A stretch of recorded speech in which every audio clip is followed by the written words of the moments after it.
So tell us a Okay. little bit about the single. Okay, well, the single was recorded over in Nashville at Paragon Studios by myself, Andrew Jakeman, who's the drummer in my band, and a good friend of mine, Grammy Award-winning mixer producer J.R. McNeely. Started from a basic premise that I wanted to write a kind of a. It's a little bit different from the rest of the songs on my album. It's more of a cinema. I wanted a cinematic B-movie type song, and so I had the story in my head, and when I worked out the intro, which came quite quickly, actually, that's what led to the song True Romance.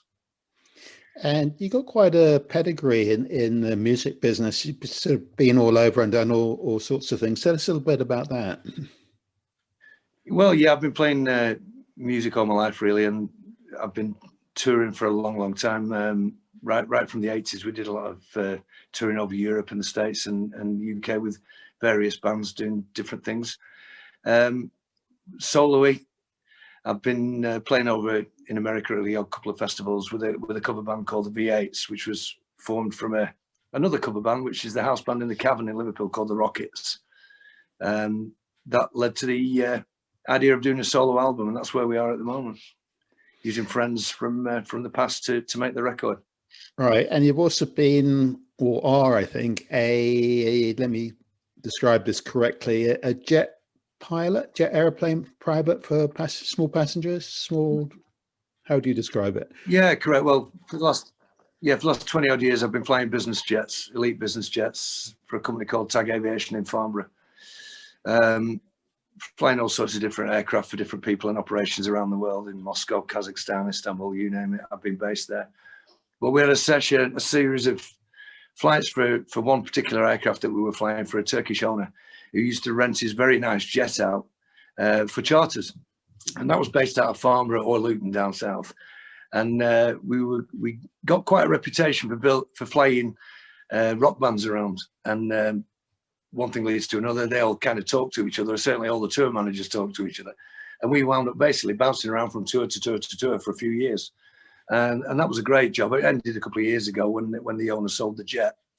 But yeah, we flew some big acts around. I was flying people like Sting, Queen with Adam Lambert, Lionel Richie, Kings of Leon a few times, Linkin Park, Faith No More. I mean, name dropping like an idiot, but no, it's great. That's what we like around here. And, well, the last one I did was a great tour. It was 9 weeks long. It was all over Europe and Russia, and it was Roger Waters, and that was a fantastic tour. It was really good, really enjoyable. Do they chat to you when they go on your plane, or are you sort of up front and separated from them, or do you get to hear the latest gossip? How does that work?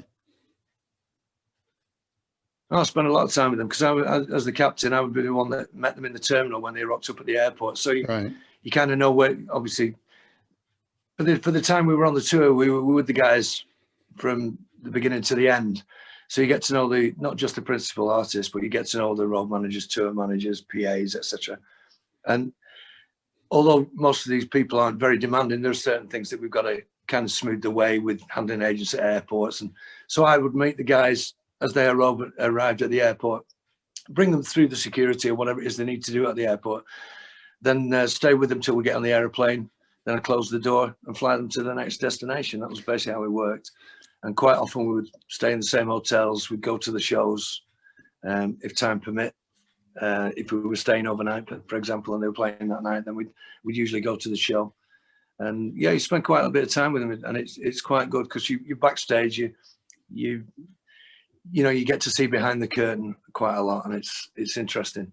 Informative, probably. Absolutely. It would have been great if we could have given you a microphone. You could have done some, it's a bit late now, but behind the scenes work would be pretty amazing. Yeah, I think if I'd been talking about all the behind the scenes stuff, I don't think I'd have been in the job for very long. Yeah, I know. Can I bring you back to the music? And just out of interest, where do you see it going? What would be the dream right now? I'm guessing you're probably over 50 right by now. Yeah. Yeah. What's your goal for, say, the next 30 years? Surviving would be nice, but musically, yeah, I don't know. I'm not flying jets at the moment because, like I said, the last job I had ended just before COVID, and when I was due to start a new job, that all fell away because they weren't buying the aeroplane anymore. So coincided with the fact that I was releasing this album. I was a working musician for a lot of years, and that paid for me to become a pilot. And for obviously the last 20 odd years, I've been doing that, but still playing music as well in the gaps. I don't know. For me, it's all about, I hope the album does okay. And by that, I mean, I hope it gets me into some nice gigs, festivals and tours. I'm certainly going to be touring. I'm certainly going to be playing whatever the record does. And I'm going to carry on doing what I do. But yeah, I'm like anybody else. I just making a living, just writing songs that I like to play. If you had a choice between the music and the flying right now, which one would you take if it was one or the other? Music. There you go. Music. No choice. No, not even a question. Music, definitely. There's Brilliant. more money in the flying, that's for sure. And it's a nice job. You know, you fly to nice destinations, staying in nice places and earning loads of money. Who wouldn't rather be stuck in the back of a transit van up the M6 at 3 o'clock in the morning doing a gig in Wolverhampton? That's my life.